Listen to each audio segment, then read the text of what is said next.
Buenas tardes, queridas amigas y amigos de la entrevista en Por Amor al Arte. Les damos la más cordial bienvenida a la cuarta entrega de este programa en el que buscamos poner en valor el trabajo de nuestros artistas, de nuestros cultores, de nuestros artesanos, de nuestros actores. Hoy en una jornada especial, como todas. Estamos aquí en esta bella quincha del Taller Renco, este tradicional espacio cultural que durante los últimos 15 o 20 años ya, ¿no?, nos ha mantenido al tope de la línea en materia de innovación cultural, de desarrollo de nuevas tendencias, de nuevos grupos, cuántos conjuntos han nacido aquí. Y además un espacio en el cual se ha desarrollado particularmente una investigación, y ha sido el marco para el desarrollo de una investigación que ha liderado nuestro invitado del día de hoy, el señor músico, investigador, musicólogo, compositor, Diep Zarrúa Jurasek. ¿Cómo estás, Diep? Muy bien, pues Mariano, muchas gracias por la invitación nuevamente para compartir los proyectos y los acontecimientos que estamos realizando en estos momentos. Gracias también a tu equipo por contar con ellos para realizar este tipo de labores y a su disposición estoy, pues. Muchas gracias. Diep, acabas de lanzar el libro Patrimonio Sonoro Originario del Cachapoal, que lo vamos a mostrar a nuestros queridos participantes de esta entrevista. Este libro, esta investigación, viene a resumir particularmente tu trabajo durante los últimos 10 o 15 años en materia de investigación, ¿cierto? Sí, sí, sí. ¿Qué se siente parir prácticamente el resultado de esta investigación? Sí, pues, bueno, es un trabajo que hemos realizado en conjunto, gracias a varios investigadores y colaboradores, en un proceso, creo que, como tú bien dices, es arduo, es largo, ¿no? Parte por ahí por el 2003, la investigación y el giro ontológico, yo diría, cuando uno cambia el foco, ¿no? Cuando está en un A y ve que hay posibilidades en el B que son distintas, que tienen que ver con la identidad, con lo situado, ¿no? Con las raíces también podríamos decir. Entonces, en ese cambio es que, claro, me voy a investigar a los instrumentos vivos y las culturas vivas en Bolivia, ¿no? La Paz, en donde ahí me empapé de alguna forma y pude comprender en vida lo que significa las tradiciones culturales vivas justamente de los indígenas de Aymara Quechua, ¿no? Entonces, bueno, de ahí parte, pero claro, el 2003, estamos en el 2023, son 20 años que han pasado desde ese entonces y por ahí como en el 2010 ya empezamos a trabajar acá en Chile, en la región de O'Higgins, para levantar información en cuanto a los sonidos que están presentes o que estuvieron presentes desde la arqueología, ¿no? Y ahí en el 2015 nos juntamos y nos reunimos por primera vez con el arqueólogo Jairo Sepúlveda en los seminarios que organiza la Fundación Ñañuca en San Vicente sobre arqueología justamente, y a través de una conversación que sostuvimos y de las dudas que teníamos en conjunto, porque habían varias preguntas no resueltas. Por ejemplo, siempre yo había asistido a todos estos seminarios y le había preguntado a la Fundación Ñañuca y a otros miembros y a otros arqueólogos, antropólogos, si en las excavaciones previas o la bibliografía habían encontrado instrumentos sonoros que fueran de estas latitudes, ¿no?, de estos territorios. Pensando, claro, que el trabajo particular de Ñañuca corresponde a este levantamiento arqueológico de la laguna Tahuatahua, claro, que en el fondo estamos hablando de civilizaciones de 15.000, 14.000, 9.000 años, el cementerio Cuchipuy, que son absolutamente prehistóricas, claro, dentro del territorio. Y que están acá mismo y que datan de, claro, como tú dices, de mucho tiempo, y a la vez también está lo paleontológico, que también es otra relevancia, que también da cuenta de mucho tiempo, pero entonces, preguntando, no había información disponible. Entonces era confuso para uno con las ansias de querer que sí, aquí en esta investigación, en esta excavación se encontraba un instrumento, pero no era posible. Entonces nos hacía más difícil y también intrigante más bien, poder dar cuenta de esta organología y de estos instrumentos que el 2019 recién pudimos comprobar a través de una investigación que fue financiada por el Fondo al Fomento de la Música Nacional, donde a través de un equipo grande fuimos a los museos y a los depósitos, y ahí efectivamente nos dimos cuenta de que sí habían varios instrumentos que estaban disponibles, que no estaban catalogados, etcétera, pero que sí habían. Entonces ahí ya nos arrojó luz verde esta investigación y pudimos efectivamente dar cuenta de que sí habían instrumentos arqueológicos que eran hechos, construidos principalmente de piedras. Entonces, ahí hay tres elementos en el libro que para mi gusto son una verdadera poesía, y déjame decírtelo, que es esta relación que existe entre la identidad, el territorio identitario, el Pilcún Mapu, digamos, ¿cierto? Estructurado como una reivindicación de los mapuches dentro de este territorio, por un lado. Por otro lado, la piedra, como un elemento de construcción de los instrumentos musicales que nos saca de esta asociación de lo membranófono, de las cañas o de los instrumentos que hoy día vemos en la cultura viva. Y una reflexión maravillosa que hay sobre el viento. El viento como el motor de sonido de los Andes, claro, que viene de una conversación que tú tuviste en Bolivia, y esa conjunción de elementos genera un poco también la mística y la poesía de este viento sonando a través de piedras como un elemento identitario originario del territorio, que es maravilloso. Tal cual, eso. Sí, pues, porque cuando, claro, los instrumentos el orden o la organización de los instrumentos se llama organología, ¿no es cierto? Que es la clasificación de los instrumentos. Entonces, es interesante dar cuenta que, por ejemplo, en los continentes, ¿no es cierto? En Asia, en África, en Asia, ¿no? Son las cuerdas donde predominan. En África son los tambores. Y acá en América son los aerófonos o los instrumentos de vientos. Claro, y en conversación con el colega peruano Dimitri Manga, que es peruano,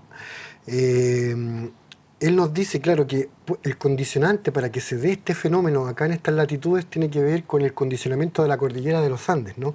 Como es el único lugar en el mundo donde tenemos esta cordillera tan vasta y larga, ¿no? Que parte en Colombia y termina ya en Argentina casi, ¿no?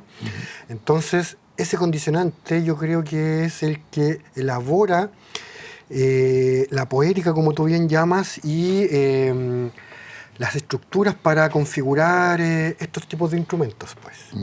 Es como que la cordillera fuera un gran instrumento también, una gran piedra por la cual el viento atraviesa y suena. ¿Ah? qué bello. Hermoso eso, sí. Diep, uno cuando se aproxima a la investigación científica, está acostumbrado a verla desde las ciencias sociales, desde las ciencias exactas, en esta materia particularmente desde la arqueología o la antropología. Nos resulta gratamente sorprendente ver que este tipo de investigaciones se pueden liderar temáticamente desde la música y desde el arte. Sí. ¿Cómo ha sido para ti la experiencia de este recorrido de 20 años, como tú bien lo decías, entre distintos proyectos, distintos fondos, recabando estructuras que te permitan avanzar en una investigación y rodeado de un grupo bastante grande de científicos que son aportantes a esta investigación particularmente? Sí, mira, nos ha pasado algo y todavía nos pasa, la verdad es que desde esta publicación se desprenden varios artículos científicos, artísticos, como queramos llamarlo, que hemos publicado justamente en varios congresos, simposios, coloquios, en varias partes del mundo incluso. Y hay un encuentro que es un encuentro de arqueomusicología. Esta es la rama donde estamos situados ahora, que es una mezcla de la arqueología, ¿sí? Que de la ciencia dura, ¿no? Con la musicología, que es el estudio de las culturas sonoras, digámoslo, o de los instrumentos sonoros. Entonces, en estos encuentros de arqueomusicología es principalmente el foco arqueológico de donde se aborda. Y se deja de lado toda la parte sonora o musical, que es donde yo estoy más especializado. Entonces, ha sido bien confuso y bien bien complejo también abordar estos encuentros porque son muy extremos. O cuando vas a los encuentros de arqueomusicología, son la mayoría arqueólogos los que están exponiendo sobre estos temas y dejan de lado lo sonoro y lo musical. Y sin embargo, por el otro lado, cuando hemos expuesto en este tipo de encuentros también, que son más desde la musicología, desde la etnomusicología, desde lo sonoro o desde lo musical o desde lo artista, son más cargados al lado artístico o sonoro, dejando de lado la arqueología y la antropología. Entonces, por eso es importante tener equipos, ¿no? Conformados de personas que sí manejen las dos temáticas, ¿no? Sí manejen los dos lados, porque si no, el resultado y se da cuenta de que es muy cargado para una de las dos líneas, ¿no? Entonces eso ha sido un problema igual como enfrentar este tipo de fenómenos, pues. Ahora, es súper interesante que la investigación que tú realizas respecto de los instrumentos y respecto de la construcción de los instrumentos, no solo aborda el instrumento físico y la réplica de construcción del instrumento en la piedra, sino que además la fotografía para dejar el registro, ¿cierto? Que podría ser la parte arqueológica. Pero además tú te has encargado de generar una biblioteca de sonora, una biblioteca de cómo estos sonidos, cómo se generan estos sonidos y cuál es el efecto de este sonido y en el fondo transformarlo también en un argumento investigativo para generaciones futuras, lo que en el fondo mezcla ambas disciplinas. Sí. Sí, porque, claro, como en el estudio en sí, ¿no? En las investigaciones prácticas, en los museos, por ejemplo, nos costó, igual hay que decirlo, nos costó entrar porque tienen varias trabas, etcétera, protocolo y qué sé yo, pero aún así vencimos esas barreras y logramos entrar a los depósitos donde se alojan estos instrumentos y pudimos ir con el equipo científico artístico para hacerlos sonar y estar en contacto con estas piezas para poder entender cómo funcionan los mecanismos internos. Porque, claro, ¿qué pasa en los museos? Si este objeto está en un museo, está bien que sea bello, la forma, qué sé yo, física, visual, estética, pero no está lo principal, que es el sonido, ¿no? Que está dentro, que es el mecanismo acústico. Entonces se deja de lado una parte importante de los instrumentos sonoros en los museos, ¿no? Que en el fondo no se da cuenta de cómo suenan. Entonces tuvimos la oportunidad, como te comento, de hacerlos sonar, de estar jugando, de estar probando, experimentando, hasta midiéndolo internamente con pie de metro, metiéndolo a escáner, metiéndolo a radiografía, para poder entender y ver cómo son los mecanismos internos de la configuración del sonido, ¿no? Y ahí pudimos ver efectivamente cómo es que suenan. Y gracias a Felipe Gatica, que es nuestro constructor, pudimos hacer estas réplicas de una muy buena factura, en el cual están totalmente igualados a los que encontramos en las colecciones y en los depósitos de los museos. Extraordinario. En tu libro, Diep, abordas varios, pero principalmente a mí me quedaron resonando tres conceptos que, más que investigativos, son conceptos políticos bastante estructurales. Uno de ellos tiene que ver con todo el proceso de invisibilización que ha sufrido la cultura originaria y la cultura mapuche en la zona al sur de Santiago, hasta el Biobío. Como que los chilenos tendemos a reconocer el territorio mapuche solo desde el Biobío al sur. Claro. Y en esta zona se ha querido instalar como que no había nada, o como que el indígena originario de esta zona como que se introdujo rápidamente dentro de la lógica española y la colonización. ¿Cómo aporta este tipo de investigación en la visibilización y en la generación de una identidad, ¿cierto? Sí. Desde el Pilkum Mapu hacia la generación actual? Claro. Sí, pues hay que saber, ¿no? Y entender cómo fue la invasión española, ¿no? Como esta región está al lado de Santiago, ¿no? Y allá fue donde llegaron los españoles principalmente, fue de las primeras que desplazaron, ¿no? Al indígena de estos territorios. Entonces desde ahí que quedó una especie de imaginario y un mito del el territorio baldío y que no hay indígenas acá y qué sé yo, pero eso se contrasta al tiro con la toponimia y con los accidentes geográficos. Acá mismo en el lugar donde estamos está Tipaume, el Huincul Tipaume y el Huincul Huilquío, ¿no? Que son estos dos cerros, estos dos montañas que cobijan y protegen todo este valle, ¿no? Ahí ya tenemos de las 33 comunas, me parece que 29 tienen nombre en Mapudungun. Entonces, los ríos, varios ríos todavía también conservan el dialecto y el idioma Mapudungun. Entonces, eso al tiro, claro, es un contraste a lo que, a esta invisibilización y este encubrimiento del otro que se quiere instalar, ¿no? O que está instalado de alguna forma. Pero basta con mirar un poco nomás a los lugares estos que te comento para darse cuenta que en el fondo estamos insertos en un lugar que es indígena, por donde se quiera mirar, y no es súper complejo tapar el sol con un dedo, como se dice, para instalar nuevos mitos y nuevas identidades, ¿no? que son creadas, que son ficcionadas, ¿no? Que no tienen que ver, es un simulacro de la cultura, ¿no? Exacto. Es un simulacro de la cultura y eso de a poco, con un equipo que trabajamos, ¿no? O que hay varios equipos o grupos que están trabajando de distintas formas, de distintos frentes para ir reterritorializando, ¿no? Este marco del lugar para justamente dar cuenta de que es un territorio aún vigente, indígena, que hay muchos indicios, que hay muchos lugares, personas, ¿no? Que mantienen la tradición y la herencia, ¿no? Y así vamos dando cuenta de cómo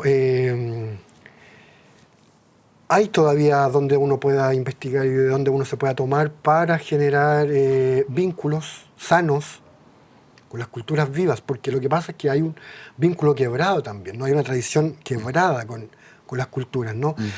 La mayoría de las personas en estos territorios todavía también se define como el otro indígena, ¿no? No yo, ¿no? ¿Viste? Hay una otredad, pero la otredad, como dice Bakhtin, ¿no? Que es el creador del concepto de alteridad y de otredad, yo no soy sin el otro, pues. No, claro. Entonces, si uno cuando investiga un poco a sí mismo su genealogía, ¿no? Sus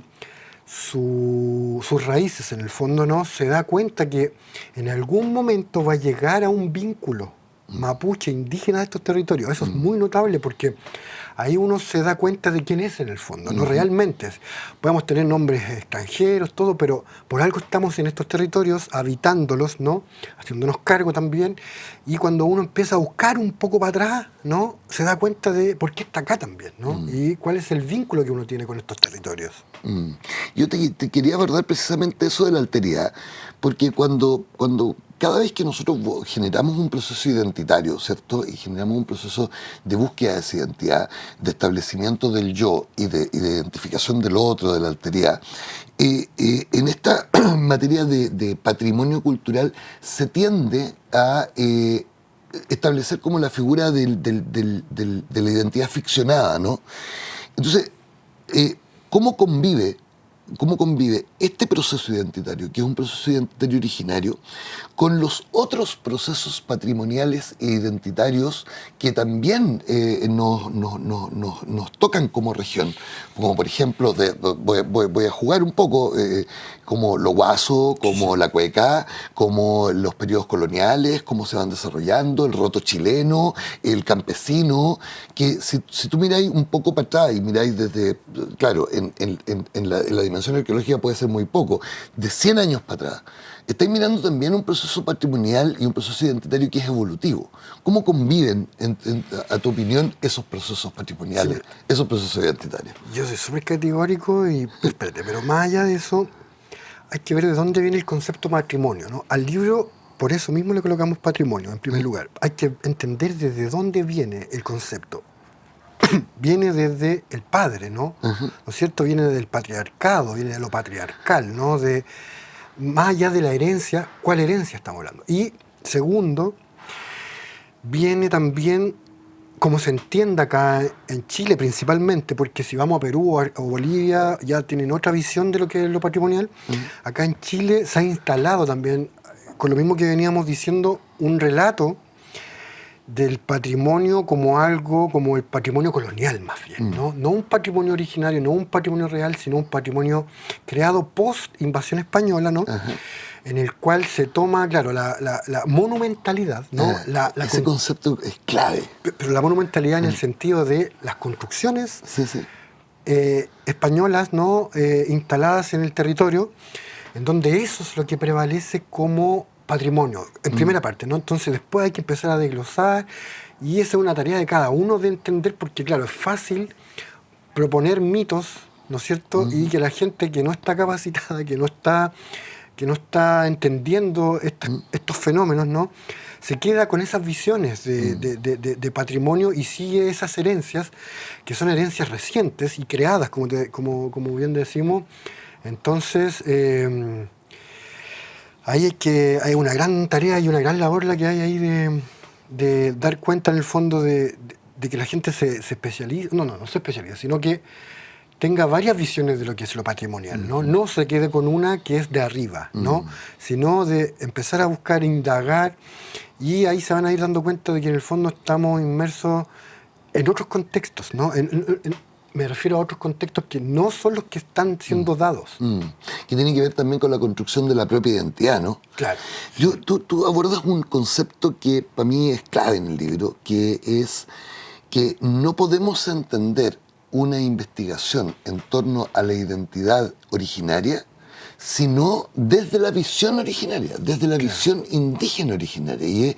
Y eso supone no solamente desde una perspectiva, claro, material, que sean investigadores indígenas quienes reporten la investigación, sino que también cómo somos capaces de adquirir una visión, un lente, un anteojo desde que nos permita desde lo indígena interpretar esta realidad. Tú desarrollaste una sensibilización respecto de esta investigación y respecto de estos instrumentos con las comunidades indígenas presentes en la región de O'Higgins, ¿no? Y los resultados fueron bastante curiosos. Había un reconocimiento respecto de los instrumentos vivos cotidianos que tenemos hoy día en la cultura, pero había un desconocimiento de estos instrumentos líticos. ¿Cómo fue esa comunicación con las comunidades? Sí, justamente lo que tú dices. Ya, son dos partes. Primero, nos tuvimos que hacer cargo, porque si estábamos encontrando objetos en los museos y en las bibliografías que no entendíamos de cómo se configuraban, de a qué representaba, a qué cultura representaba, y tuvimos que interiorizarnos profundamente, primero en el idioma mapuche, que es el mapuzungún, ¿no? O el chefungún, porque desde ahí uno tiene más respuestas de lo que cree para entender, porque claro, el mayor a ver, ¿cómo podríamos llamar? La tradición mapuche se mantiene a través de la oralidad, y eso es lo más desarrollado que ha hecho la cultura, que ha desarrollado la cultura, ¿no? A través de la oralidad mantienen la cultura viva, y está viva, como decimos, entonces también está viva la oralidad, y entonces se puede interpretar o tener un mejor acercamiento con respeto y honesto con los instrumentos desde el mapuzungún primero. Entonces, tuvimos que cambiar el foco, más que cambiar el foco, porque el 2019, cuando ya entendimos que eran instrumentos mapuche, ahí ya por lo menos yo empecé a tomar cursos de mapuzungún, internados lingüísticos, a leer en mapuzungún, a juntarme con personas mapuche ya que tuvieran la tradición viva y que cargaban con toda la herencia, entonces, para transmitir y para yo tener las preguntas correctas para ir entendiendo y en el fondo relevar y saber bien con todas las herramientas posibles el entendimiento de estos objetos, ¿no? Y la otra parte es, partimos cuando el 2019 fuimos a un guillatún que se hizo en Queule, ¿ya? En Queule nos invitaron. Cerca de Valdivia. Claro, cerca de Valdivia, para la costa. Ahí fuimos, ahí nosotros trabajábamos y estábamos tomando los talleres con Andrés González, que aquí le mando un saludo, el Quimelfe. Él es antropólogo e investigador mapuche, el cual a través de él nos vinculamos y fuimos a una ceremonia grande que se hizo allá en Queule, la isla Los Pinos. en donde llevamos instrumentos de piedra, ¿ya? Entonces hicimos Lilipuno, las ceremonias, estuvimos en la ceremonia propiamente tal, y el ñampín, que es el orador de la ceremonia, se dio cuenta que andábamos con instrumentos de piedra. Entonces él se acercó a nosotros y él nos dijo que ese instrumento era de él, entonces teníamos que obsequiárselo. Ya. No nos dijo ni un preámbulo, Nada. ni una conquista, ni un cafecito, nada. Entonces nosotros cedimos a su requerimiento y a su petición sin entender por qué ni nada. O sea, solamente cedimos, pero ahí nos dimos cuenta de la relevancia que tenían estos objetos en ceremonias. Mira. Y desde ahí que cada vez que estamos en alguna ceremonia obsequiamos a personas específicas dentro de la espiritualidad mapuche estos instrumentos. Entonces desde ahí se ha creado todo, varias cosas han pasado, varios fenómenos interesantes, porque acá mismo en la región unos peñis amigos que son de por acá cerca, ¿no? Ya empezaron a recrear sus propios instrumentos de piedra. Ah, mira. Sí. Ah, wow. Y en otras comunidades ya se empezó a indagar más profundo y empezaron a relevar, y entonces están saliendo a flote otra vez los instrumentos de piedra. Qué lindo, pero qué bonito resultado ese. Claro. Porque finalmente claro. ese es un resultado del proceso investigativo, del proceso de socialización de esta investigación con las propias comunidades. Sí, tal cual, tal cual. Wow. Entonces ha sido súper asombroso, novedoso, súper bello para nosotros. Porque mira, hay una investigación que es de Menar. Andrés Menar es un antropólogo destacado, doctor, qué sé yo. Se reunió con varios quimches, que son personas sabias mapuche, en el Museo Mapuche de Cañete. Ya. Con varios quimches, como te digo, personas sabias, papás y personas antiguas que tienen el conocimiento de las piedras. ¿Qué pasa en esta investigación? Que se habla de todos los tipos de piedras mapuche, porque hay muchas. Piedras mágicas, piedras de poder, pipas de piedra, objetos de piedra, toquicurra, etc.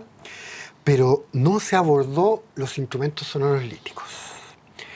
Y hay otro investigador que él cita en esa investigación, donde dice que los instrumentos y los objetos, no solamente sonoros, sino todos los instrumentos líticos están enterrados, que si en algún momento subirán.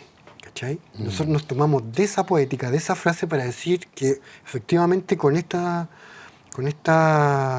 investigación y con este resultado están subiendo y se están levantando los instrumentos líticos de nuevo.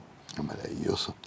Uno de los elementos que a mí me resultó más atractivo de tu investigación es cómo se combina la investigación dura, ¿cierto?, con la poesía. Ya lo veíamos desde la perspectiva de cómo el viento hace sonar la montaña y en el fondo transforma la cordillera de los Andes en un instrumento. Tú acabas de hacer una referencia maravillosa, que los instrumentos líticos subirán, y cómo este momento, esta investigación y el efecto que está teniendo implican esa subida de los instrumentos. Hay otra frase muy bella en tu libro que tiene que ver, me parece que es de Pérez de Arce, que dice que la piedra solo cede al agua. Claro. Espérate, no, mira, esa... Primero, un saludo al maestrísimo don José Pérez de Arce también, porque él es un personaje clave en toda esta investigación. Sin él no hubiésemos podido realizar esta investigación, así que le doy las gracias públicamente.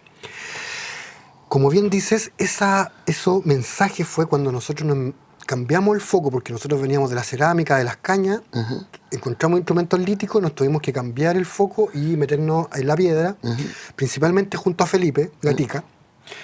Entonces, cuando nos fuimos, primero detectamos dónde está la piedra acá en la región, y en el lugar más cerca. Entonces la piedra nos pegó un bloque de lleno Pelequén. Obvio. La piedra rosada. Fuchacura es la gran piedra. Yeah. Nos fuimos para allá, nos acercamos, empezamos a vincularnos con los canteros y los piedreros, y ahí nos hicimos amigos, ¿cómo nos hicimos amigos? Es muy notable, pero es muy largo entonces, pero nos hicimos amigos de don José Gómez, don José Flaco Gómez. Él nos dijo y nos enseñó todo acerca de la piedra. Él fue nuestro mentor y nuestro maestro de entender la piedra en sí, ¿no? Desde la extracción de la cantera hasta el trabajo, ¿no? Los diferentes tipos de piedra, cómo se trabajan, las más dóciles, las más rígidas, cómo perforar, cómo pueden perdurar. Y ahí él nos dijo que lo único que destruía la piedra era el agua, ¿no? Y eso está también escrito en el Tao Te Ching, ¿no? Donde dice que lo dócil vence a lo rígido y lo especifica con una gotera en una roca, ¿no? Bello eso también. Incluso también nos dijo que él antes de morir va a besar a las piedras en el suelo porque le han entregado todo. Entonces muy notable todo lo que con él convivimos y que aprendimos del maestro. Y la relación del agua con la piedra. Claro. Y ahí yo te quiero llevar a un tema que tiene que ver con el proceso de futuro de esta investigación y con la orientación, ¿cierto?, para dónde va, y que tiene que ver con la relación entre el agua y la piedra, pero ya no a nivel micro, sino que a nivel macro, y toda esta investigación que tú vienes desarrollando en torno a los humedales en la cordillera, que en el fondo es la vinculación entre el agua y la piedra, pero a nivel grande, ¿no? Claro, un poco lo que hablábamos de este instrumento que suena con el viento. Sí, claro. Estamos trabajando en el humedal La Capilla. Menoco Huinico se llama el nombre mapuzungún.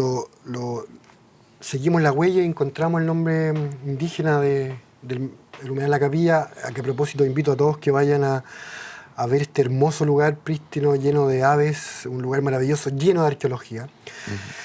Y claro, ahí estamos trabajando en una investigación que más bien es de ornitología sonora, junto a Ignacio Celis, Cristian López, que es una eminencia, él, la Fernanda Gatica como gestora y yo también como levantamientos sonoros, en donde estamos yendo a levantar información acerca de las aves que habitan el humedal. Y es súper curioso porque está súper vinculado a las aves con estos instrumentos. El timbre de estos instrumentos es súper ornitológico, ¿no? Ornitofónicos, representan algunas frecuencias de las aves. Y también es súper bello el humedal La Capilla porque cuando uno llega hay un tremendo geoglifo de un ave, ¿no? Que se ve de Mayoa incluso. Y entonces ese lugar es un homenaje a las aves vivo, que por suerte todavía estamos luchando para que sea adquirido y para fines investigativos y para fines también de protección de este cuerpo de agua que es un lugar tremendamente hermoso, bello y poético, y también ahí en esos territorios convivió la cacique María Eulalia Pichikovsky, y ahí también hay toda una trama que se puede seguir y que es bello, es poético, es asombroso. Entonces, claro, ahí estamos, en esos proyectos andamos ahora, y en eso, pues, se vienen varias cosas más también. Aprovechando la instancia, vamos a ir a exponer en agosto a la Biblioteca de Rancagua nuevamente, a la que está en la Casa de la Cultura. Y se vienen conciertos, se vienen instalaciones, se vienen varias cosas. Estamos también trabajando en un proyecto paralelo que también es de levantamiento sonoro en Chiloé, junto a al equipo, yo le digo el equipo de lujo técnico del Taller Renco, donde está Pablo Palomino en la electrónica y en la tecnología, Felipe Gatica en la instalación, la Fernanda en el registro documental y yo en el levantamiento sonoro, ¿no? Y ahí estamos trabajando en estos dos proyectos grandes y ahí ahora se vienen varias muestras y, como te comentaba, exposiciones y demás. Maravilloso. Bien, del viento a la montaña, de la montaña a los pájaros, de los pájaros a las culturas, de las culturas a la piedra, de la piedra al agua, del agua a los humedales, y tú, como científico, poniéndonos en conocimiento y poniendo en valor todo este patrimonio. No nos queda sino darte las gracias por el trabajo, el tremendo trabajo que estás haciendo y por haber regalado este conocimiento en esta entrevista maravillosa. Se repetirá y seguiremos atentamente todos tus trabajos. Muchas gracias a ti, Mariano, muchas gracias a Pablo, a todo el equipo de Rengo Creativo, y a su disposición siempre para poder compartir los procesos que estamos llevando a cabo. Gran labor la que están haciendo y agradecido de corazón, así que aquí estamos para cuando se requiera y yo también sé que puedo contar con ustedes, así que Mil gracias a todos y especialmente a ti, María. Muchas gracias a ti, Diep. Y a todos ustedes, dejarlos, por supuesto, invitadísimos para la próxima semana a una nueva entrevista en Por Amor al Arte.